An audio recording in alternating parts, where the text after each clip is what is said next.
जो सरकार की गुस्ताखियां करती रहती थी।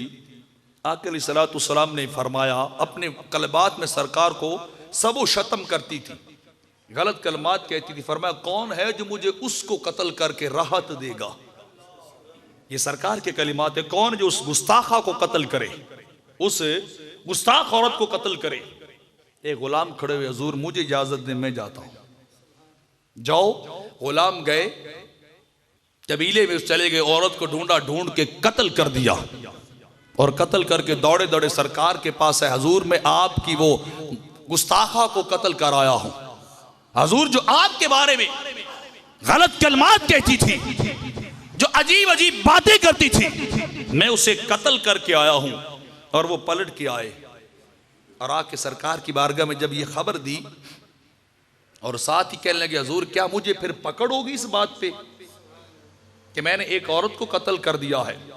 क्या इख्तिलाफ बन जाएगा इस बात पे कि मैं मर्द होकर एक औरत को कत्ल कराया हूं और उससे फासले जहन्नम करके आया हूं? क्या हुजूर मुझसे इसके बारे में हिसाब किताब लिया जाएगा?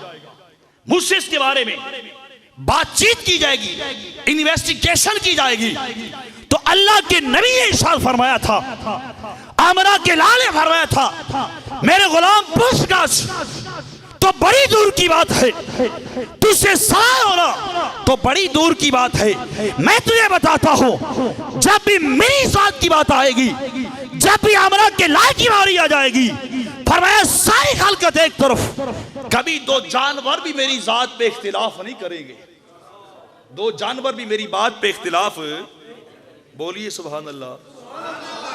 बात को समझे नहीं, अरब का मुहावरा है। मतलब क्या था? फरमाया ये तो इंसान तो एक तरफ रहे, मुसलमान तो एक तरफ रहे, कलमा गो तो एक तरफ रहे। फरमाया ये तो बेज़बान भी इख्तिलाफ नहीं करते, वो भी गर्दन यार के दरवाजे पे झुका देते,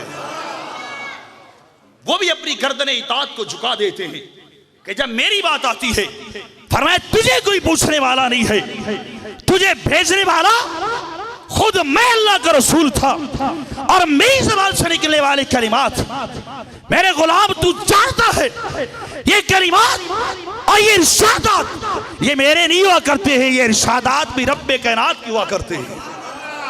इतना ढीला नहीं समझ आई तो बोलो, आखिर तक बोलो। तो मैं अर्ज कर रहा था कि सरकार खुद भेज रहे हैं, अल्लाह के नबी खुद भेज रहे कि इसे कत्ल कर दिया जाए, इसे कत्ल कर